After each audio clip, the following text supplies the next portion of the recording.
Hey, it's Matt Moscona. You found it, your home for the latest content on your favorite team, the LSU Tigers. And we're powered by BetUS. Remember, this football season, earn a 125% bonus on your first 3 deposits up to $2,000. Check out BetUS in the description on this video. This video is brought to you by BetUS Sportsbook and Casino. Glad to have Shea Dixon on 3, the Bengal Tiger, join us, talk a little recruiting. Shady, how are you, man? I'm doing well. How are you, Matt? Man, I'm doing awesome. I want to get into what happened this past weekend and also the recruiting particulars. But let me start with USC in this game this weekend in Vegas. How big of a deal is this game for recruiting, Shea? And like, what are the particulars? Like, I guess a better way to say it is, I mean, can recruits go to this game? Do they have any contact with recruits when they're playing this game out in Vegas? This is why we're so good at this, is I knew that would be the first question you would ask, and I wrote an article about it yesterday. But what makes me slip up is I then didn't Google. I was like, I wonder if, they change the rules every day around here in the NCAA. What is the current rule? So we'll go after what I presume it is, which what it's been in seasons past is neutral sites, so both teams can give tickets or have tickets requested by recruits, but you will not be able to have them on the sidelines or interact with them.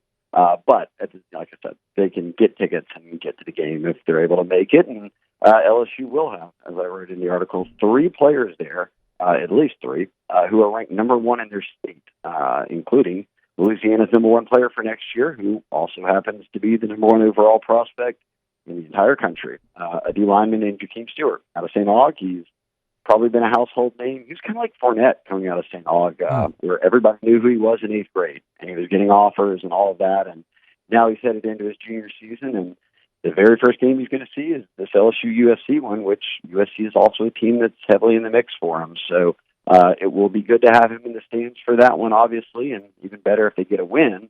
As to your question of what kind of impact could this have, whether recruits are there watching on TV, given it will be the only game on at the time. A lot of guys will be tuned in, and certainly to see the result. And I don't think that much of one, because I look at LSU having lost, let's just make it the Kelly era, but the past 2 season openers to FSU in prime time games in slots where it was the only game going on, and they end the year with top 5 recruiting classes. So they're ranked number 3 right now. Most of the classes put together. I don't think this has any major impact one way or the other, and I've always said that about one game. And I've said it before that LSU can sign 28 kids, and unless they went undefeated or lost one game, you could poll them on what the record was and who they lost to, and 15% of the kids would get it right. I mean, I just don't think many prospects view it the same lens as a diehard fan does. It's so interesting, man. You see it a lot of times with these players. Shea, we go to like media days and you interview guys from other teams, and sometimes their lack of knowledge or awareness of history of the league or programs, it's very telling. I mean, it speaks exactly what you're saying. I remember when Sam Montgomery was asked before that 2011 national championship game about Bear Bryant, he said, "Who does he play for?" And the Alabama media was just incensed. I'm like, no, you don't understand. Like, that kid, all he does is play Sonic the Hedgehog video games all day. He has no concept. Sam was a special guy. One of my favorites this year is Karius Kern out of Arkansas, who's committed to LSU, top 3 interior offensive lineman. We have him as a top 50 player. He's one of the best players in the country. This is a kid who, at 300 pounds, is cutting backflips. I mean, elite athleticism, and no shocker, Brad Davis is a great recruiter. But his coach was telling me that, hey, we pushed him towards football in his sophomore year, right after he was kind of freshman balancing basketball and all that. And they had a career day at school, and he came up to the coaches and had seen an Alabama booth and asked the coaches, does Alabama have a football team? And they said, yep, all right, here we go. That's the level of knowledge we've got going. So and he's now committed to LSU, so he'll be everyone's favorite LSU recruit, the kid who didn't know that Bama even had a football team in 9th grade. And if anybody would be super pissed, it's the Alabama people. Trust me, I know. All right, Shea, let's talk about what happened this past weekend, and then we'll look ahead. We'll start with the good news, which was Aiden Anding, the cornerback out of Ruston. You called this long ago. He picks the Tigers. Tell us a little thumbnail here on what LSU's getting in Aiden Anding. I mean, a really great athlete. When you look at a kid who's played 4 different sports at different points in high school, put the focus on the football really later, like as a junior and beyond. Sophomore year, he was playing and making some big plays. But is it Ruston? They've got a great staff. It's a great defense, arguably one of the best in Louisiana the past 2 seasons. And he's been a big playmaker. I mean, he went up against Trey Green in a state title game. I mean, he's held his own at times, and that's a lot to say for a cornerback trying to hold down a 6'6" freaky athlete who is now a freshman on LSU's football team. But he is someone I think that complements so well the 2 other guys in this class, which I think is important. DJ Pickett being the number 1 corner in the country, 6'4", long, can run. All 3 of these guys are very good track athletes. And then Cade Phillips, who was more of your traditional corner. He was ranked initially as a safety, but it became so clear, and Texas recruited him at safety, that his long-term upside was the corner because of how athletic and long he was, his ability to turn and run. Then you get a guy like Anding who doesn't have the length of a DJ Pickett, but he's got the athletic background. He's played the position, but is still kind of early in that development stage of it, to where Corey Raymond brings him in, and that's a good 3-man haul right there, let alone whatever else you add. So I think that this add of Aiden Anding is big for corner, which is one of the biggest needs in the entire team when it comes to adding high school prospects, but also keeps the best at home. And that's the strategy right now, more so than ever in the portal era and NIL and all of this, is when Louisiana's churning out the highest per capita rate of NFL players, future NFL players, keep the best guys home. They felt like Aiden Anding was one of those guys. Shea Dixon on 3, the Bengal Tiger. Speaking of on 3 had the commitment of Jonah Williams, the number 1 safety in America, who, as we know, picked the Longhorns. Shea, best you can tell, how did this all come about with Jonah Williams there to the end?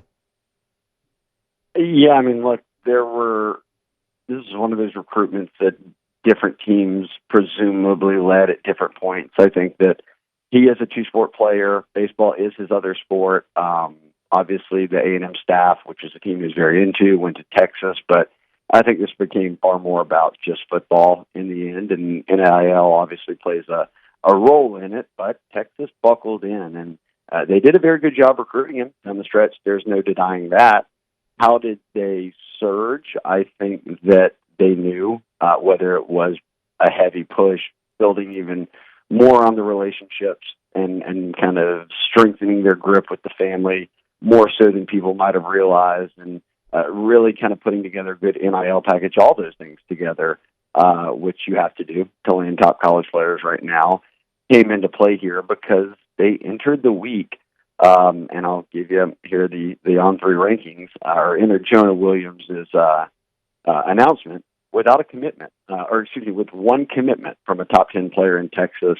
That was Khalid Lockett, a 5-star receiver who was kind of in it with LSU as well. But outside of that, LSU had flipped some guys. Alabama has 2 of the top 10 in Texas. Oregon has DeCorian Moore now, who was once committed to LSU. Ohio State has 2 guys in the top 10 committed out of Texas. Oklahoma took a top 5 player that everyone thought was going to go to Texas, and Michael Fasusi, until the Sooners surged.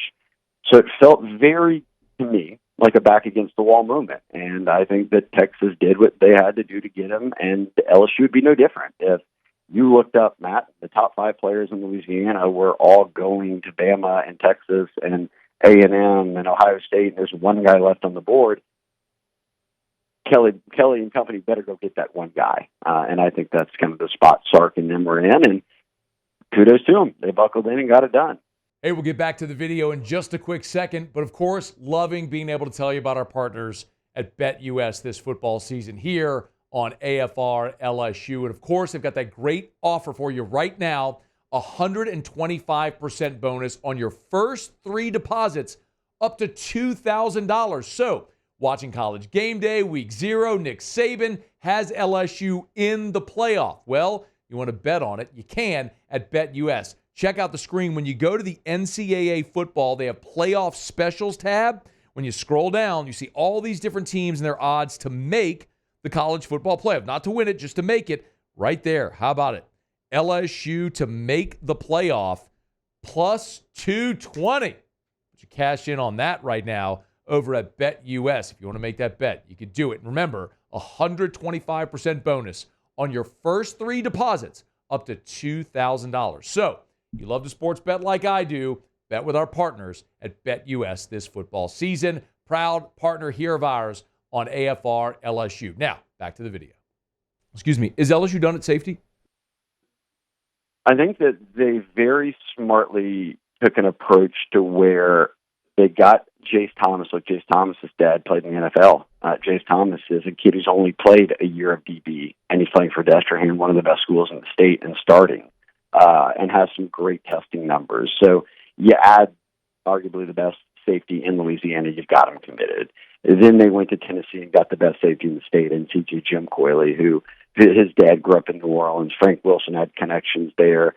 You add a 4-star safety who's got serious upside and a real high IQ guy, a guy who I think one day will probably, even if he doesn't play safety, he can play linebacker, and he's your next Greg Penn or whomever is out there kind of running the defense for you. So you needed 2 safeties this cycle because we've talked about it before. You've got Jacob Bradford, best safety, Blaine Bradford, Jacob this class.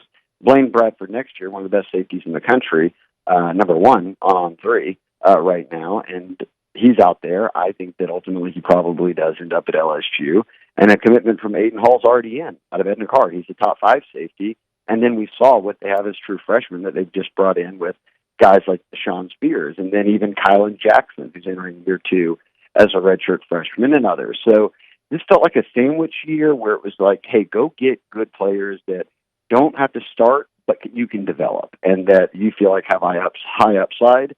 So then you could swing for the fences on a Jonah Williams. Well, no big deal if you miss because you had a couple of guys. I will say, and I've already said his name, I think they can flip Jacob Bradford. He's committed to Houston. He's got an offer. Plays here at Catholic High, obviously. Sorry, I had to. And is someone, hey, look, he's someone the staff feels like is a good enough player to join the roster, develop him, and he'll stick around. He won't hit the portal.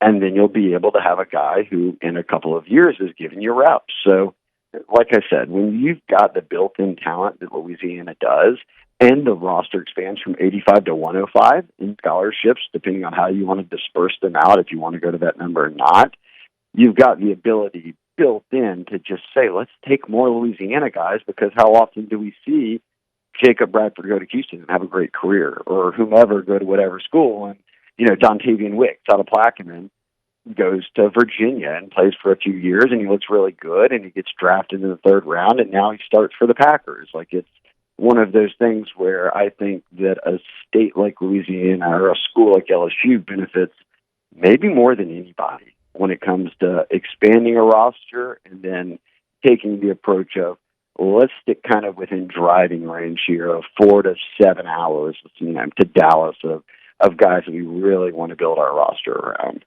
He's on Twitter at Shea Dixon on 3, the Bengal Tiger. Hey, before you go, I always kind of ask you, and we get into game weeks, we'll start talking about official visitors and all that stuff for home games. We've talked a good bit for a while about Buddy Mathis. Any other body that commitments on the horizon? Anybody targets that are percolating that we might see pop soon?